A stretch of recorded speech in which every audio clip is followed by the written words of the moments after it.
को कि खुदा ने हमें ये फजल दिया, ये अनुग्रह दिया कि हम सब खुदा की उस्तत करें, हम सब खुदा की महिमा करें, हम सब खुदा के नाम की बढ़ाई करें, खुदा के नाम को जलाल दें, खुदा के नाम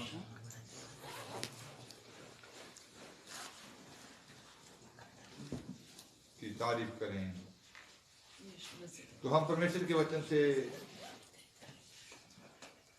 चंद बातें सीखेंगे, पढ़ेंगे। प्रकाशित वाक्य 3 का वाक्य। प्रकाशित वाक्य, जो जय पाए उसे मैं अपने परमेश्वर के मंदिर में एक खंभा बनाऊंगा। जो जय पाए उससे मैं अपने परमेश्वर के मंदिर में एक खंभा बनाऊंगा और वह फिर कभी बाहर ना निकलेगा। और वह फिर कभी बाहर ना निकलेगा। और मैं अपने परमेश्वर का नाम और अपने परमेश्वर के नगर अर्थात नए यरूशलेम का नाम, जो मेरे परमेश्वर के पास से स्वर्ग पर से उतरने वाला है, और अपना नया नाम उस पर लिखूंगा। तो सबसे पहली बात इसमें लिखी गई है कि जो जय पाए उसको क्या कहता है कि मैं उसको अपने परमेश्वर के मंदिर में एक खंभा बनाऊंगा। जब हम प्रकाशित वाक्य 21 का 22वां वचन पढ़ते हैं, प्रकाशित वाक्य 21 बाब और उसका 22 वचन, मैं उस विच कोई हैकल ना वेखी, क्यों जो प्रभु परमेश्वर सर्वशक्तिमान अते लीला ओहदी हैकल है। मैंने उसमें कोई मंदिर ना देखा, क्योंकि सर्वशक्तिमान प्रभु परमेश्वर और मेमना उसका मंदिर है। तो जब हमने ये देखा कि जो जय पाए उसको मैं अपने परमेश्वर के मंदिर में क्या बनाऊंगा, एक खंभा बनाऊंगा। लेकिन यहाँ यूहन्ना क्या देख रहा है कि कहता है कि मैंने कोई मंदिर देखा ही नहीं है, मैंने कोई मंदिर देखा ही नहीं। कहता कि फिर से एक बार पढ़ें, मैंने उसमें कोई मंदिर ना देखा। मैंने उसमें कहता कि कोई मंदिर ना देखा। हाँ, क्योंकि सर्वशक्तिमान प्रभु परमेश्वर और मेमना उसका मंदिर है। सर्वशक्तिमान परमेश्वर और मेमना उसका क्या है, मंदिर है। तो इसका मतलब है कि ये जो यूहन्ना बात कर रहा है कि मैं उसको परमेश्वर के मंदिर में एक खंभा बनाऊंगा, ये जो मंदिर है ये अदृश्य मंदिर है, ये दिखाई नहीं देता। यहाँ उसने कहा कि सर्वशक्तिमान परमेश्वर ही और प्रभु यीशु मसीह ही क्या है, वो मंदिर है। तो जैसा प्रभु यीशु मसीह ने ये कहा था, जब हम यूहन्ना की इंजील 17 बाब उसका 20 और 21 वचन पढ़ते हैं, यूहन्ना 17 का 20 और 21, मैं केवल इन्हीं के लिए विनती नहीं करता। तो यीशु मसीह ने जब प्रार्थना की, ये अब हम यूहन्ना का इंजील 17 चैप्टर पढ़ते हैं तो 7 किस्म की दुआ यीशु मसीह ने की। तो इधर यीशु मसीह क्या कह रहे हैं, मैं केवल इन्हीं के लिए ही विनती नहीं करता, परंतु उनके लिए भी जो इनके वचन के द्वारा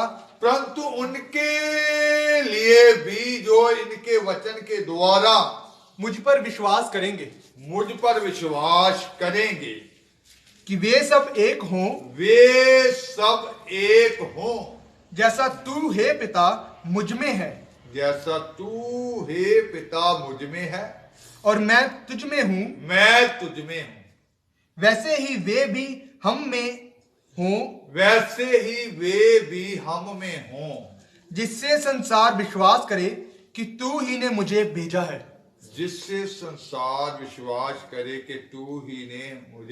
भेजा है। मैं कहता कि इन्हीं के लिए ही प्रार्थना नहीं करता, चुने हुओं के लिए नहीं प्रार्थना करता, खादिम लोगों के लिए ही प्रार्थना नहीं करता, तेरी खिदमत करने वालों के लिए नहीं प्रार्थना करता, बल्कि उनके लिए भी प्रार्थना करता जो इनके द्वारा,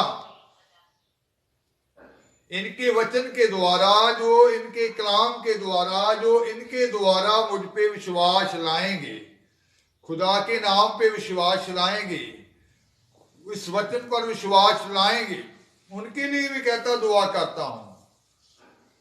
इनके लिए ही नहीं बल्कि उनके लिए भी क्या हो जाए, ये सब क्या हो जाए, हम में एक हो जाए, हम में एक हो जाएं। जैसे 21 को फिर से पढ़ें, कि वे सब एक हों जैसा तू है पिता मुझ में है, जैसा तू है पिता मुझ में है और मैं तुझ में हूं, मैं तुझ में हूं, वैसे ही वे भी हम में हों, वैसे ही वे भी हम में हो। तो इसका मतलब है कि परमेश्वर की इच्छा है कि खादिम लोग, चुने हुए लोग, प्रभु के बुलाए गए लोग, संत लोग, और जो उनके द्वारा ईमान में आते हैं, यीशु नाम में आते हैं, वचन पर विश्वास करते हैं, यीशु नाम पर विश्वास करते हैं, ये सब एक हो जाएं, जैसे पिता यीशु में, और जैसे यीशु ने कहा जैसे तू मुझ में और मैं तुझ में हूं, ये भी हम में एक हो जाएं, हम सब एक हो जाएं। तो इसका मतलब है कि सब शक्तिमान परमेश्वर की ये योजना है, हमारे खुदावंद खुदा की ये योजना है, प्रभु यीशु मसीह की ये योजना है कि हम सब एक हों। जब हम पवित्र शास्त्र को पढ़ते हैं, जब जब इस संसार में गुनाह बढ़ा, बुराई बढ़ी, जब जब इंसान ने अपनी लालसाओं के कारण अपनी पसंदी का मार्ग को चुन लिया, अपनी इच्छा के मार्ग को चुन लिया, अपनी मर्जी के मार्ग को चुन लिया, तब तब खुदा का कहर जो था इस संसार के ऊपर भटका। तब तब नूह के समय में भी बुराई बढ़ चुकी थी और परमेश्वर इंसान को बनाने से रंज हुआ, दुखी हुआ, और परमेश्वर ने ठान लिया कि मैं सर्वत्र शरीरों को क्या कर दूंगा, नष्ट करूंगा। लेकिन नूह और उसका परिवार, नूह धर्मी जन था, उसके परिवार को और जो जीव जंतु किश्ती में थे उनको क्या कर लिया गया, बचा लिया गया। तो आज जब इंसान अपनी इच्छा का मार्ग लेता है, जब अपनी इच्छा के रास्ते पर चलता है, तो उसको वापस मोड़ने के लिए, उसको खुदा के मार्ग में चलाने के लिए इस संसार में दुख जो है, जब बहुत सारे चुने हुओं के जीवन में भी दुख आते हैं, जैसे आपने बहुत बार इस भविष्यवाणी को सुना था, जैसे आज ये पूरी हो रही है कि मैं दुनिया को बीमारी से और गरीबी से क्या करने जा रहा हूं, मोड़ने के लिए जा रहा हूं। तो जैसे ये कोरोना वायरस आ गया है, ये बीमारी और गरीबी के लिए भी संसार में इसने दस्तक दे दी है।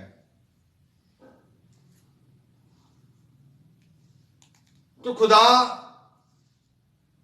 किसी को दुख देने से खुश नहीं होते, किसी पापी की मौत में खुश नहीं होते।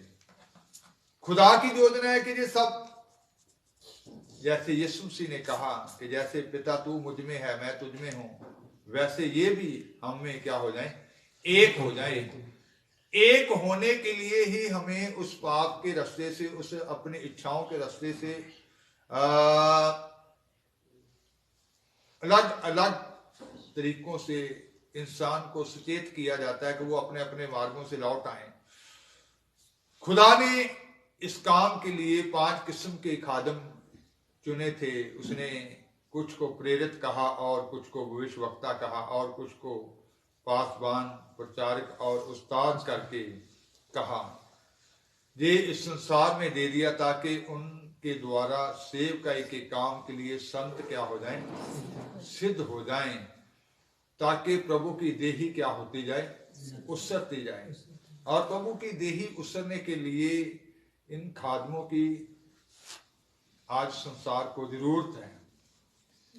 प्रेरित लोग, भविष्यवक्ता लोग, पासवान, प्रचारक और उस्ताद, खुदा की इच्छा की सेवा करने वालों की इस संसार को जरूरत है, जो खुदा के वचन में हो और खुदा के हुक्म में हो, जो पेट की सेवा ना कर रहे हो, अपनी इच्छा की सेवा ना कर रहे हो, अपनी मर्जी का रास्ता उन्होंने ना अख्तियार किया हो। आज इस संसार में उन सब खादमों का काम बंद होने के लिए जा रहा है, जो पेट की सेवा कर रहे हैं, जिन्होंने अपनी मर्जी का रास्ता लिया हुआ है। आप बहुत बार ये भविष्यवाणियां सुन चुके हैं कि एक दूल्हे की कितनी दुल्हनें होती हैं? एक ही दुल्हन होती है, अलग अलग दुल्हनें नहीं होती। कि सभी खादम लोग अपने अपने तरीके से, अपने अपने ज्ञान से दुल्हन को तैयार करें। अगर दुल्हन एक है, दुल्हन एक है तो ज्ञान भी एक ही है। संसार को एक ही ज्ञान में आना पड़ेगा। संसार को खुदा की मर्जी में आना पड़ेगा। उन सेवकों को, उन बुलाए गए सब जनों को जो अपनी अपनी मर्जी के रास्तों पर चल रहे हैं, पेट की सेवा कर रहे हैं, या अपनी अपनी इच्छा से इंसानी कानूनों के मुताबिक सेवा कर रहे हैं, उनको उन रास्तों को त्यागना पड़ेगा, उनको अपनी इच्छाओं को त्यागना पड़ेगा। खुदा के साथ, प्रभु यीशु मसीह के साथ, पिता के साथ एक होना पड़ेगा। पिता की इच्छा को जानना पड़ेगा, प्रभु यीशु मसीह की इच्छा को जानना पड़ेगा। ये जो इच्छाएं हैं,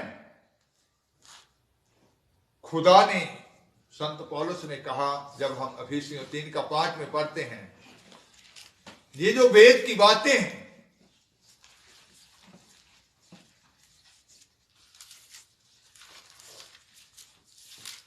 ਉਹ ਹੋਰਨਾਂ ਸਮਿਆਂ ਵਿੱਚ ਇਨਸਾਨਾਂ ਉੱਤੇ ਉਸ ਪ੍ਰਕਾਰ ਨਹੀਂ ਖੋਲਿਆ ਗਿਆ ਜਿਸ ਪ੍ਰਕਾਰ ਹੁਣ ਉਹਦੇ ਪਵਿੱਤਰ ਰਸੂਲਾਂ ਅਤੇ ਨਬੀਆਂ ਉੱਤੇ ਆਤਮਾ ਨਾਲ ਪ੍ਰਕਾਸ਼ ਕੀਤਾ ਗਿਆ ਹੈ। जो अन्य समयों में मनुष्य की संतानों को ऐसा नहीं बताया गया था, जैसा कि आत्मा के द्वारा अब उसके पवित्र प्रेरितों और भविष्यवक्ताओं पर प्रकट किया गया है।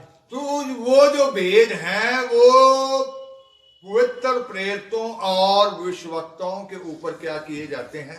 प्रकट किए जाते हैं कि खुदा की क्या इच्छा है, क्या योजना है। तो आज बहुत सारे कहते हैं कि हम सेवा कर रहे हैं, लेकिन अधूरा ज्ञान जो होता है वो मंजिल तक नहीं पहुंचाता। कश्ती वही होती है जो वो किनारे तक लेकर जाए। जो बीच रास्ते में छोड़ दे वो डुबो देगी, वो इंसान को नाश कर देगी। बहुत सारी ऐसी संगत में है जहां अधूरा ज्ञान है, तो अधूरा ज्ञान इंसान को नाश कर देगा, इंसान को खत्म कर देगा, उसको किनारे पर नहीं पहुंचाएगा, उसको उसकी मंजिल तक नहीं पहुंचाएगा। तो मंजिल तक पहुंचने के लिए आज एक एक जन को, पूरे संसार के लोगों को उस पूरे ज्ञान को लेना पड़ेगा। जो पूरा ज्ञान है, खुदा का ज्ञान है, वो एक ही ज्ञान है। वो पिता के साथ एक करता है, यीशु के साथ एक करता है। वो अलग अलग नहीं करता है, अलग अलग रास्ते नहीं होते हैं, रास्ता एक ही है। जितने मसीह लोग, खिदमत करने वाले लोग खिदमत कर रहे हैं या सेवा कर रहे हैं, वो वक्त आ चुका है कि वो सब एक किए जाएं। वो खुदा की आवाज को सुने, प्रेरितों और भविष्यवक्ताओं की नींव पर उनकी ओसारी हो। पौलुस ने कहा कि मैंने एक अच्छे राजमिस्त्री की तरह क्या रखी है? नींव रखी है। वो नींव जो है वो प्रेरित और भविष्यवक्ता है, जिसके कोने का पत्थर प्रभु यीशु मसीह है। जब तक जो कलीसियाएं, जो सेवक उस नींव पर नहीं है, काम आग के द्वारा परखा जाएगा। जैसे जो भविष्यवाणियां हो रही थी कि आग लगने वाली है, वो परखने वाली आग लगने वाली है, तो वो शुरू हो चुकी है आग।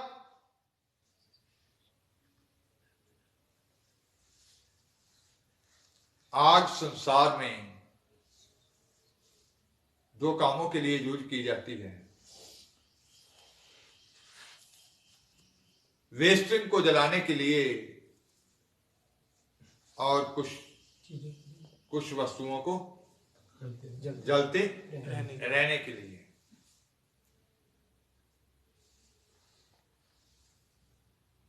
तो जैसे सोने में से सुनहरा जो मैल किससे निकालता है? आग से।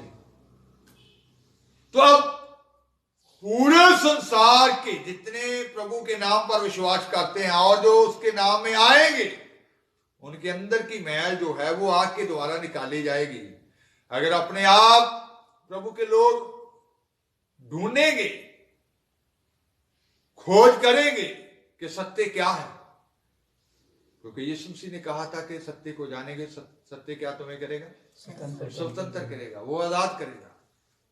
यीशु मसीह ने ये नहीं कहा था कि सच्चाई आजाद करेगी। यीशु मसीह ने ये नहीं कहा था कि वो सत्य आजाद करेगा। जाना हुआ सत्य, जानी हुई सच्चाई, जितनी इंसान जान जाता है, 10% जानता है 10% आजाद होगा, 20% जानता है 20% आजाद होगा, 50% जानता है 50% आजाद होगा। जब तक वो पूरा ज्ञान नहीं लेगा, 100% नहीं जान जाता, वो 100% आजाद नहीं होगा। तो इसके लिए यीशु में एक होने के लिए, पिता में एक होने के लिए 100% सत्य को जानने की क्या है? जरूरत है। और वो पवित्र प्रेरितों और उसके भविष्यवक्ताओं के ऊपर क्या किया जाता है? प्रकट किया जाता है। तो उसने कहा कि जो जय पाएगा उसको परमेश्वर के मंदिर में मैं एक क्या बनाऊंगा? खंभा बनाऊंगा, वो बाहर नहीं जाएगा। इसका मतलब वो एक हो जाएगा, पिता में एक हो जाएगा। जैसे यीशु मसीह ने भी कहा तुम मुझ में रहो और मुझसे अलग होकर तुम कुछ भी कर नहीं सकते। तो इसका मतलब वो बाहर नहीं जा सकता। जो एक हो जाएगा वो अंदर ही रहेगा, वचन के अंदर रहेगा, खुदा के अंदर रहेगा, वचन से बाहर नहीं जाएगा। वो अपनी इच्छा को नहीं लेगा, अपनी लालसाओं को पूरा नहीं करेगा, वो अपनी मर्जी के रास्ते नहीं इख्तियार करेगा। वो वचन के साथ एक हो जाएगा, वो वचन के अंदर रहेगा। वचन से बाहर जब हो जाएगा इंसान, तो यीशु से बाहर हो जाता है। यीशु ही वचन है, क्योंकि आदि में क्या था? वचन था, और वचन परमेश्वर के साथ था, और वचन ही परमेश्वर था, और वचन ही क्या हो गया था? देहधारी हुआ था, और वचन ही यीशु है। जो वचन से बाहर हो जाते हैं वो यीशु से बाहर हो जाते हैं। तो यीशु ने तो कहा कि मैं दुआ करता हूं इनके लिए नहीं जो हम में एक हैं, उनके लिए भी जो इनके द्वारा हम पर क्या लाएंगे? ईमान लाएंगे, विश्वास करेंगे। तो आज वचन में आना पड़ेगा पूरे संसार को। वचन में आने के लिए सबसे पहली जरूरत है एक सच्चा पश्चाताप कि आज तक प्रभु मैंने अपनी मर्जी की, मैं अपनी मर्जी के रास्तों पर चलता रहा, मैं अपनी लालसाओं को पूरा करने के लिए मैंने अपनी मर्जी का रास्ता चुन लिया। आज मैं प्रभु पश्चाताप करता हूं, मैं अपनी मर्जी के रास्तों को त्यागता हूं, मैं अपनी लालसाओं को त्यागता हूं, मैं तेरी मर्जी में चलूंगा, मैं वचन में चलूंगा, मैं तेरी इच्छा को पूरा करना चाहता हूं, मैं पूरा करना चाहती हूं, मैं वचन में रहना चाहता हूं, मैं तुझ में रहना चाहता हूं, मैं तेरे में और पिता के साथ एक होना चाहता हूं, एक होना चाहती हूं। जब तक इंसान दिल से दुआ नहीं करेगा, पश्चाताप नहीं करेगा, वो एक नहीं हो सकता। एक होने के लिए आज खुदा की इच्छा को ढूंढना पड़ेगा, वो खुदा की इच्छा को अपने जीवन में लेना पड़ेगा।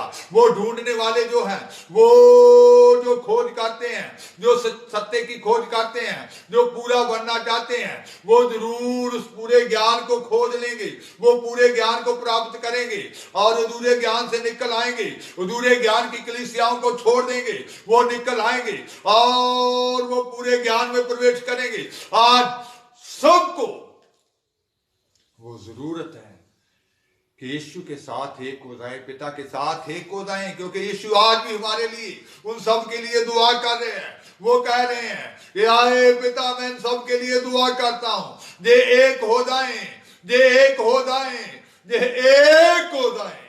तो एक होने के लिए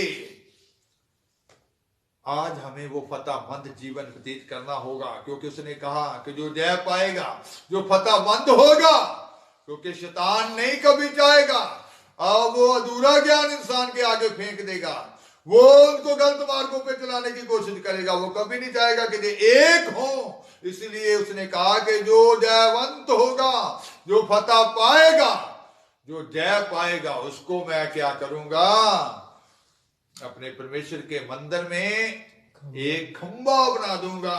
खंबा, खंबा कभी उखाड़ा नहीं जा सकता। जिसको पिता ने लगा दिया है उसको कोई उखाड़ नहीं सकता। तो इसका मतलब है कि जिसको खुदा ने लगा दिया है, जो अंदर आ जाते हैं, मंदिर अदृश्य मंदिर है, पिता ही मंदिर है और पुत्र ही मंदिर है, उसमें खंबा बनना है। इसका मतलब वो भी अदृश्य है, उसमें खंबा बनना है जो कभी बात नहीं आएगा। क्या हो जाएगा, वो क्या हो जाएगा, वो बीच में क्या हो जाएगा, पूरी तरह से फिट हो जाएगा, लग जाएगा, पूरी तरह से स्थिर हो जाएगा, गाड़ दिया जाएगा कि उसको कोई उखाड़ नहीं सकता।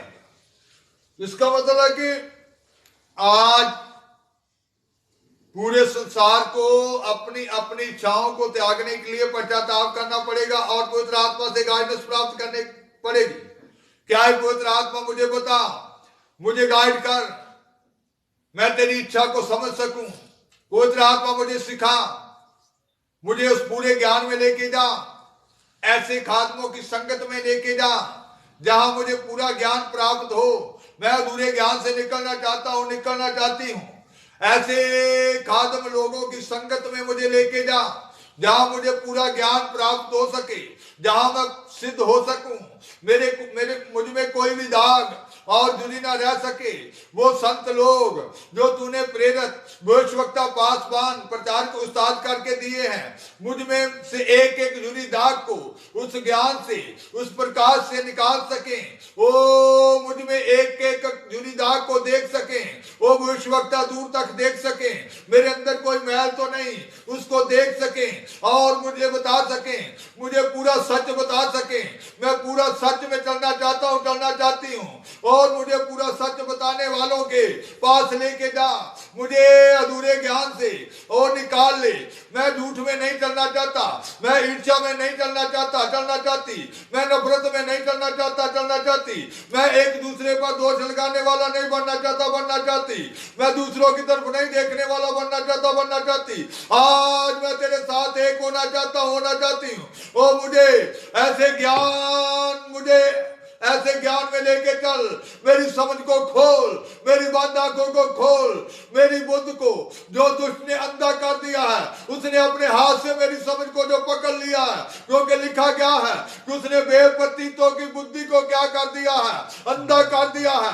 जो उसके नाम पर विश्वास नहीं करते, जो उसकी बातों को तुच्छ जानते हैं, जो खुदा के कलाम को तुच्छ जानते हैं, जो उस पूरी सच्चाई को तुच्छ जानते हैं, वो उनकी बुद्ध को लिखा गया कि उन्होंने विश्वास नहीं किया तो उनको क्या कर दिया है, अंधा कर दिया है। उनको, उसकी बुद्धि को पकड़ लिया उसने।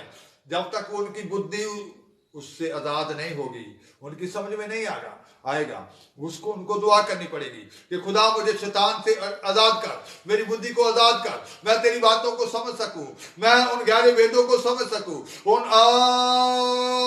अनुग्यायी की बातों को समझ सकूं, मैं उस पूरे ज्ञान को समझ सकूं, उन गहरी बातों को समझ सकूं जो तू अपने प्रेरितों और भविष्यवक्ताओं के ऊपर प्रकट करता है।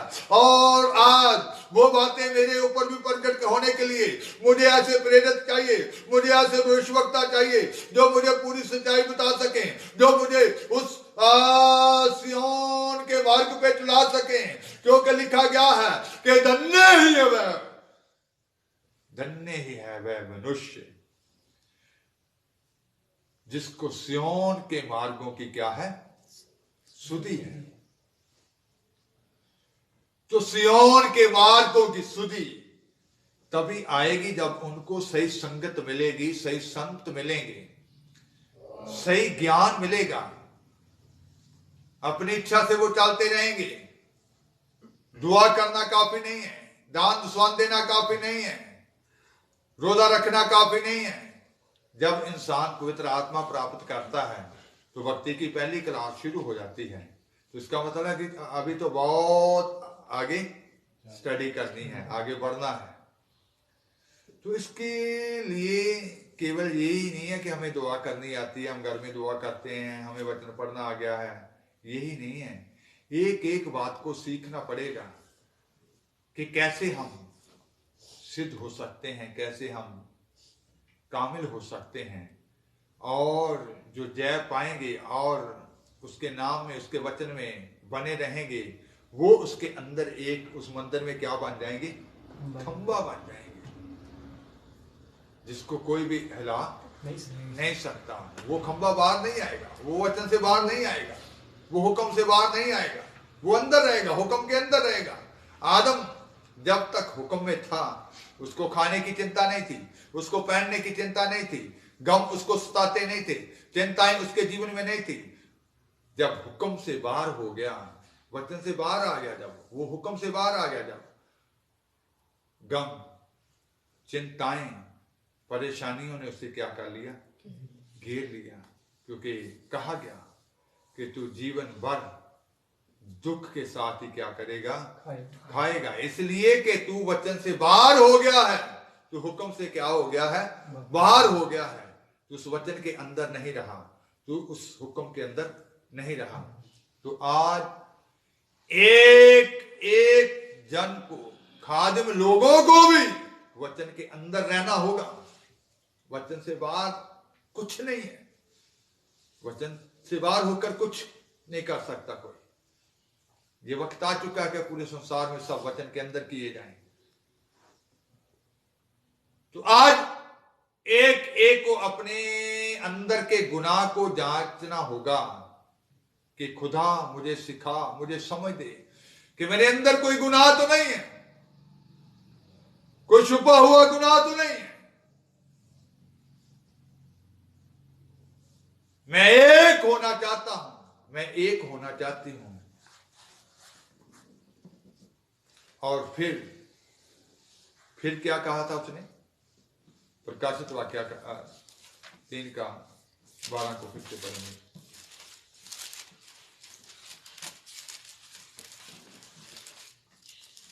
ਜਿਹੜਾ ਜਿੱਤਣ ਵਾਲਾ ਹੈ ਉਹਨੂੰ ਮੈਂ ਆਪਣੇ ਪਰਮੇਸ਼ਵਰ ਦੀ ਹੈਕਲ ਵਿੱਚ ਇੱਕ ਥੰਮ ਬਣਾਵਾਂਗਾ ਅਤੇ ਉਹ ਫੇਰ ਕਦੇ ਬਾਹਰ ਨਾ ਜਾਵੇਗਾ। ਮੈਂ ਆਪਣੇ ਪਰਮੇਸ਼ਵਰ ਦਾ ਨਾਮ ਅਤੇ ਆਪਣੇ ਪਰਮੇਸ਼ਵਰ ਦੀ ਨਗਰੀ ਨਵੀਂ ਯਰੂਸ਼ਲਮ ਦਾ ਨਾਮ ਜਿਹੜੀ ਪਰਮੇਸ਼ਵਰ ਵੱਲੋਂ ਸੁਰਗ ਵਿੱਚੋਂ ਉਤਰਦੀ ਹੈ ਅਤੇ ਆਪਣਾ ਨਵਾਂ ਨਾਮ ਉਸ ਉੱਤੇ ਲਿਖਾਵਾਂਗਾ। लिखा हिंदी में, और मैं अपने परमेश्वर का नाम, और मैं अपने परमेश्वर का नाम, और अपने परमेश्वर के नगर अर्थात नए यरूशलेम का अपने नाम, परमेश्वर के नगर नए यरूशलेम का नाम, जो मेरे परमेश्वर के पास से स्वर्ग पर से उतरने वाला है, जो मेरे परमेश्वर के पास से स्वर्ग से उतरने वाला है, और अपना नया नाम उस पर अपना नया नाम उसके ऊपर क्या कर दूंगा, लिखूंगा। तो जैसा प्रकाशित वाक्य 21 का 9 और 10 आयत में ये लिखा है, कहता कि मैं उसके ऊपर अपने परमेश्वर का नाम और किसका नाम, यरूशलेम का नाम, यरूशलेम का नाम, हाँ। फिर जिन 7 स्वर्गदूतों के पास 7 अंतिम विपत्तियों से भरे हुए 7 कटोरे थे, उनमें से एक मेरे पास आया और मेरे साथ बातें करके कहा, इधर आ, मैं तुझे दुल्हन अर्थात मेमने की पत्नी दिखाऊंगा। तब वह मुझे आत्मा में एक बड़े और ऊंचे पहाड़ पर ले गया और पवित्र नगर यरूशलेम को स्वर्ग से परमेश्वर के पास से उतरते दिखाया। तो लिखा गया कि इधर आ, मैं तुझे क्या दिखाऊं? मेमने की पत्नी मेमने की पत्नी दिखाऊंगा, दुल्हन को दिखाऊंगा। फिर उसने कहाँ ले गया मुझे? ऊंचे पहाड़ पर, ऊंचे पहाड़ के ऊपर। फिर क्या हुआ? तो क्या दिखाया उसने? क्या देखा? यरूशलेम को स्वर्ग से उतरते देखा। उस पवित्र नगरी यरूशलेम को स्वर्ग से उतरते क्या हुआ? देखा। तो कहता कि मैं उसके ऊपर पिता का नाम, तो जब देखते हैं कि लीला सिय्योन के पहाड़ के ऊपर था, तो 1,44,000 जो थे उसके साथ थे, तो उनके माथों के ऊपर किसका नाम लिखा गया था? पिता और मेमने का नाम लिखा हुआ था, उसके पुत्र का नाम लिखा हुआ था। पिता का नाम लिखा है और मेमने का नाम। तो उस नगरी का नाम, इसका मतलब ये लिख दिया गया है कि ये इस नगरी का क्या है? यरूशलेम क्या है? यरूशलेम का बशिंदा है, ये यरूशलेम का क्या है? वासी है। जैसे हम हिंदुस्तान के लोग हैं, तो जो हमारे आईडी प्रूफ होते हैं उसमें हमारे जन्म स्थान का नाम लिखा होता है, हमारे गांव का या शहर का या डिस्ट्रिक्ट का, स्टेट का नाम लिखा होता है। तो इसका मतलब उसके ऊपर किसका नाम था? यरूशलेम का। तो इसका मतलब है कि उनके वो लिख दिया गया है कि ये कहाँ के वासी हैं, कहाँ के वसनीक हैं? यरूशलेम के वसनीक हैं। इसीलिए प्रभु हमें बार बार चेतावनी देते हैं कि तुम इधर के नहीं हो, आप कहाँ के वसनीक हैं? यरूशलेम के वसनीक हैं।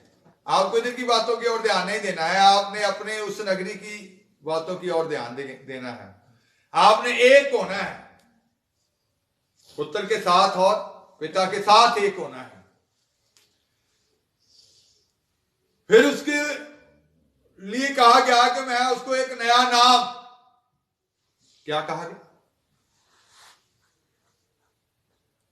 प्रकाशित वाक्य 3:12 के लास्ट में लिखा गया था एक लाइन, और अपना नया नाम उस पर लिखूंगा। अपना नया नाम उस पर क्या करूंगा? लिखूंगा।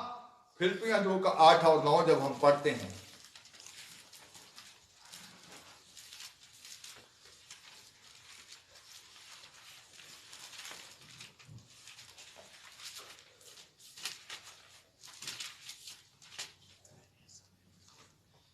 और मनुष्य के रूप में प्रकट होकर अपने आप को दीन किया और यहां तक आज्ञाकारी रहा कि मृत्यु, हां क्रूस की मृत्यु भी सह ली। इस कारण परमेश्वर ने उसको आत्महान भी किया और उसको वह नाम दिया जो सब नामों में श्रेष्ठ है। फिर से पढ़िए। और मनुष्य के रूप में प्रकट होकर, और किसके बारे में कहा जा रहा है? यीशु मसीह के बारे में, कि मनुष्य के रूप में प्रकट होकर अपने आप को दीन किया, अपने आप को क्या कर दिया? उसने दीन कर दिया। और यहां तक आज्ञाकारी रहा, यहां तक आज्ञाकारी रहा कि मृत्यु, हां क्रूस की मृत्यु भी सह ली। क्रूस की मृत्यु भी सह ली। इस कारण परमेश्वर ने उसको अति महान भी किया। इस कारण परमेश्वर ने उसको अति महान भी किया और उसको वह नाम दिया, उसको वह नाम दिया जो सब नामों से क्या था? श्रेष्ठ। श्रेष्ठ था। Hallelujah, hallelujah, hallelujah, hallelujah. परमेश्वर ने क्या कर दिया? उसको महान, आत्महान कर दिया। आप जब एक हो जाएंगे तो आपको भी क्या, कौन सा नाम मिल जाएगा? श्रेष्ठ नाम, उत्तम नाम। कहता कि मैं उसको वो नाम दूंगा। उसको महान कर दिया। वो आज्ञाकार रहा, वो पिता की इच्छा में रहा, मौत तक आज्ञाकारी की। मृत्यु को भी उसने सह लिया, अनाज्ञाकारी नहीं की। आज्ञाकारी से बाहर नहीं हुआ, वचन से बाहर नहीं हुआ, हुक्म से बाहर नहीं हुआ, वो एक रहा। इसलिए उसने कहा जैसे मैं और तू क्या है? एक है। तू मुझ में और मैं तुझ में हूं। उसने दुखों की परवाह नहीं की। उसने ये नहीं देखा कि ये जो दुख है वो दुखों के कारण भी अलग नहीं हुआ, हुक्म में रहा, उस वचन में रहा, मृत्यु सहले, इसलिए परमेश्वर ने उसको क्या कर दिया, महान कर दिया। तो आज जितने संसार के चुने हुए लोग हैं जो यीशु नाम पे विश्वास लाते हैं, जब वो पिता के साथ पुत्र के साथ एक हो जाएंगे, उनको भी वो नाम मिलेगा जो क्या नाम है, उत्तम नाम है, श्रेष्ठ नाम है। हालेलुया, हालेलुया, ताकि मैं उसको वो नाम दूंगा। तो आज इस नाम को लेने के लिए आपको एक होना पड़ेगा, आपको समंदर में होना पड़ेगा जो यीशु है, जो पिता है। आपको वो खंभा बनना पड़ेगा, उसके बीच लगना पड़ेगा कि आपको कोई शैतान उखाड़ ना सके, आपको विरोधी दूसरे इंसानों की तरह जिस्मों को इस्तेमाल करके उखाड़ ना सके। किसी की बातों में भी आप ना आए, बरमाने वाले आएंगे, आपको परखा जाएगा।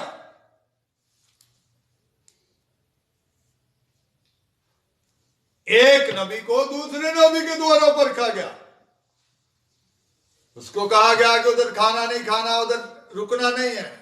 दूसरा नबी आया कि मेरे को प्रभु ने कहा कि उसको खाना खाने के बगैर जाने नहीं देना। परखा जाएगा, सेवक लोगों के द्वारा भी परखा जाएगा।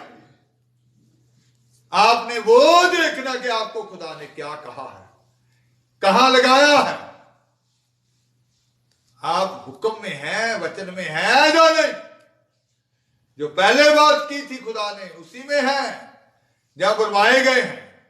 अगर बुलवाए गए हैं तो आज पश्चाताप की जरूरत है, आज अभी भी पश्चाताप करें, नहीं तो वो वक्त आ चुका है, आग महल को निकालेगी, वो एक करेगी, क्योंकि उनके नाम कहां लिखे गए हैं, यरूशलेम में, कि ये यरूशलेम के वासी हैं। उनको खुदा भागने नहीं देगा, उनको एक होने के लिए वापस लाया जाएगा। वक्त आ चुका है। तो आज आपने वो खंबा बनना है, उस नाम को प्राप्त करना है जो श्रेष्ठ नाम है। आपका नाम स्वर्गीय यरूशलेम में लिखा गया, सुनकरी में लिखा गया है कि आप वहां के वासी हैं। तो आज एक हो जाएं, अपने गुनाह का अंगीकार करें। पवित्र आत्मा आपके ऊपर जब आप पूछेंगे, एक एक गुनाह को प्रकट करेंगे, उसको मानना है कि प्रभु मैं अपनी इच्छा को त्यागता हूं, त्यागती हूं। अभी लौटने का वक्त है, लौटने का वक्त है। दुख में जाकर नहीं लौटना, पहले लौटना है, समय से पहले लौटना है, क्योंकि खुदा ने ठान लिया है कि वो सबको एक कर दे, एक ज्ञान में लेकर आए और एक प्रकाश में लेकर आए, सब एक हो जाएं। जैसे मैं और पिता एक हैं, वैसे ये भी क्या हो जाएं, एक हो जाएं। और जो इनके द्वारा ईमान में आते हैं, वचन में आते हैं, वो भी क्या हो जाएं, एक हो जाएं। फिर वो कहां दिखाई देंगे, उस मंदिर में दिखाई देंगे, वो खंबा बन जाएंगे जिनको कोई भी उखाड़ नहीं सकता। फिर उनको वो नाम मिलेगा, उस सब नामों से क्या है, उत्तम नाम है, श्रेष्ठ नाम है। आंखें बंद करेंगे और प्रार्थना। Praise the Lord, praise the Lord, praise the Lord, praise the Lord, praise the Lord, praise the Lord. Praise the Lord, praise the Lord, praise the Lord, praise the Lord, praise the Lord, praise the Lord, praise the Lord, praise the Lord, praise the Lord, praise the Lord, praise the Lord, praise the Lord.